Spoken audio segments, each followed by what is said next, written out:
Bien, je crois qu'il y a une évolution qu'il va falloir expliquer pourquoi on passe donc à ce nouveau système de bourse. D'abord parce qu'on a constaté que le système de bourse antérieur ne préparait pas beaucoup d'étudiants à faire une relation avec la formation et puis l'employabilité au sortir de leur formation. Donc l'enjeu est de permettre aux étudiants d'être orientés, en même temps d'être aidés en fonction du mérite scolaire dans un premier temps. Et deuxièmement, il s'agit aussi d'accorder une grande place au circuit de formation professionnelle.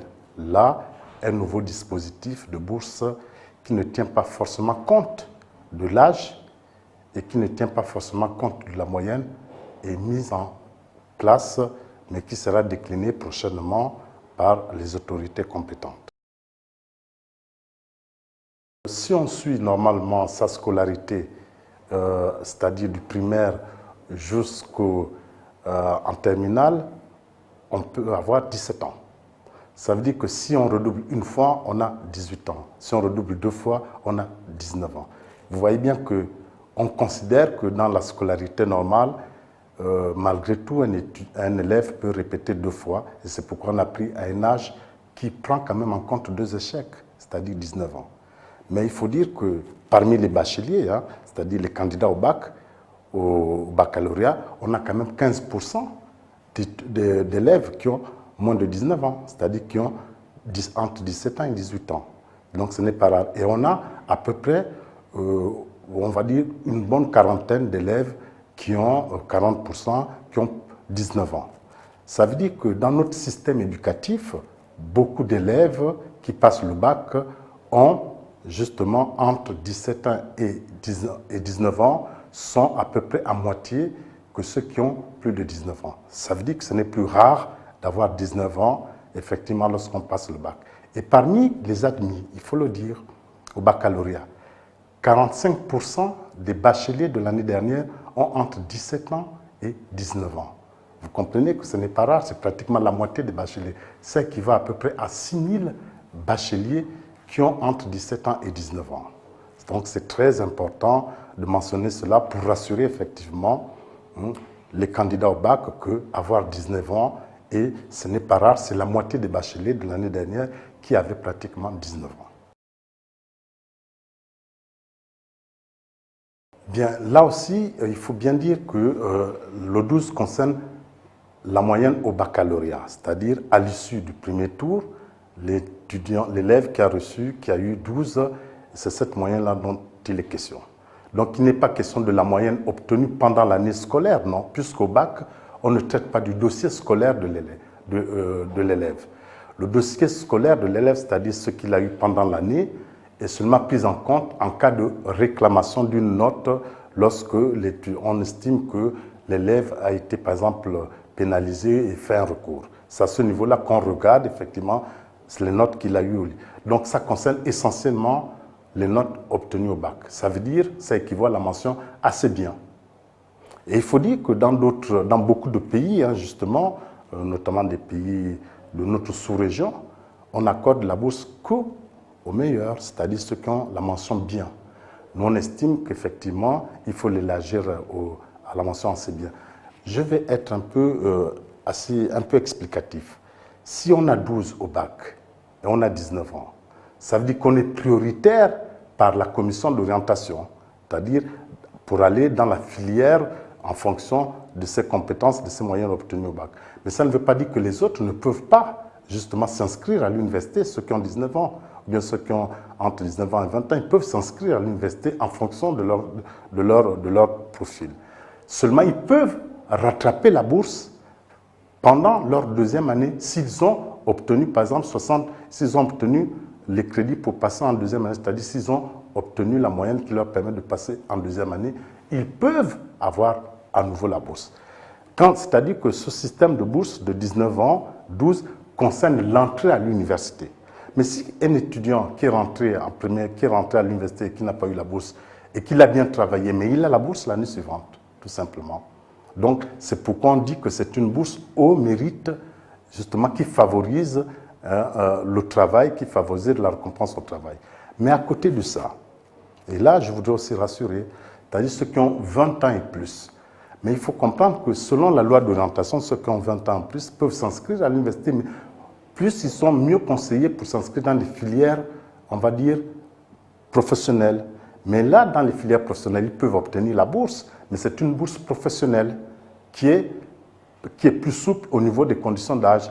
Je signale par exemple qu'au niveau des bourses professionnelles, ce que la task force avait préconisé, c'est que l'étudiant qui a cette bourse-là, le bachelier qui a cette bourse, doit avoir au plus 25 ans. Vous comprenez? Donc ça prend pratiquement tout le monde. C'est-à-dire, qu'est-ce que ça veut dire être dans une filière professionnelle?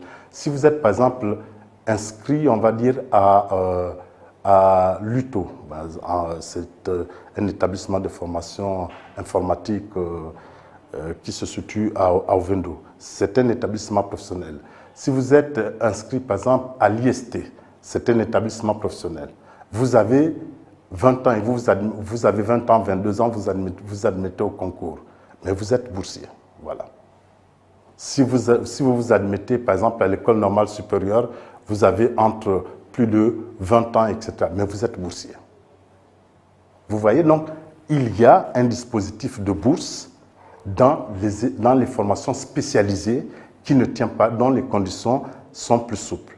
Mais quand vous allez à la fac, la première année, justement, la condition de 12 tient compte de beaucoup de facteurs. Peut-être qu'il faudrait expliquer qui sont aussi des facteurs liés réellement à la motivation de l'étudiant et puis à son profil. Mais l'étudiant qui n'a pas ce 12-là peut rattraper effectivement la bourse s'il passe en deuxième année. Au fond, l'ancien système octroyait la bourse à tous les étudiants qui avaient le bac, même les étudiants qui étaient salariés. Et ils avaient le bac pendant 3 ans, 4 ans, sans forcément le contrôle de leur scolarité.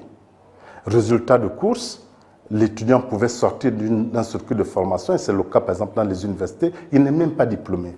À quoi a servi la bourse? Pas à aider scolairement l'étudiant. Or, ce système-là, on veut passer à un autre système maintenant qui est une bourse sur le mérite et aussi une bourse pour permettre l'accès à l'emploi. Qu'est-ce que ça veut dire? Ça veut dire que la bourse sur le mérite, c'est en général pour les plus jeunes. Pourquoi? Parce qu'ils peuvent faire des études longues. Vous comprenez que quelqu'un qui rentre à l'âge de 19 ans, il a plus de facilité d'aller vers le baccalauréat parce que c'est long. Vers le doctorat, c'est long. Mais quelqu'un qui a 25 ans ne peut pas aller facilement. Il va terminer, il va arriver au baccalauréat, il a 40 ans presque. C'est difficile pour lui. Donc celui qui est âgé comme ça, il est mieux indiqué pour aller vers des formations un peu courtes. Et c'est pourquoi il aura une bourse qui ne tient pas compte justement du critère de l'âge. En réalité, il faut voir que c'est un système qui va aider les étudiants qui veulent faire des formations courtes. C'est un système qui va aider les étudiants qui veulent faire des formations courtes et qui veulent avoir rapidement rentré dans un circuit professionnel. Si vous voulez rentrer dans un circuit professionnel, l'État va vous accompagner effectivement pour avoir une bourse qui permet de rentrer dans un circuit professionnel. Vous allez passer 3 ans maximum. Et il y a des dispositions pour ça. Et dans ce cas, vous rentrez dans un système de bourse où effectivement la question de l'âge n'est pas tenue. Mais si vous avez une ambition de rentrer effectivement dans un circuit qui va vous amener jusqu'aux études doctorales, l'âge compte et c'est pourquoi on a mis effectivement la question de la moyenne à 12 pour permettre des gens vraiment motivés et qui ont un profil. Maintenant, les autres peuvent rattraper le système. Vous voyez donc, c'est un système qui veut inciter à l'effort, en même temps qui veut accompagner ceux qui n'ont pas un peu plus de temps ou bien de moyens vers des formations courtes pour obtenir un emploi. Mais ça, c'est le deuxième dispositif. Et là, je pense que le gouvernement, dans les jours qui vont suivre, les semaines qui vont suivre, va communiquer sur cet ensemble de dispositifs-là. Mais je vous assure que ce qui est fait là ne vise pas à pénaliser l'étudiant. Donc, pour retenir, il faut dire que le 19 et le 12, c'est une condition pour, lorsqu'on rentre à l'université, dans les formations générales, c'est-à-dire dans les universités. Mais si on va dans une grande école, Le 12 là ne compte pas, le 19 ne compte pas. On rentre dans un nouveau système d'attribution de bourses quand on rentre dans les établissements professionnels. Et ça, l'État, le gouvernement va expliquer ces conditions qui seront précisées ultérieurement.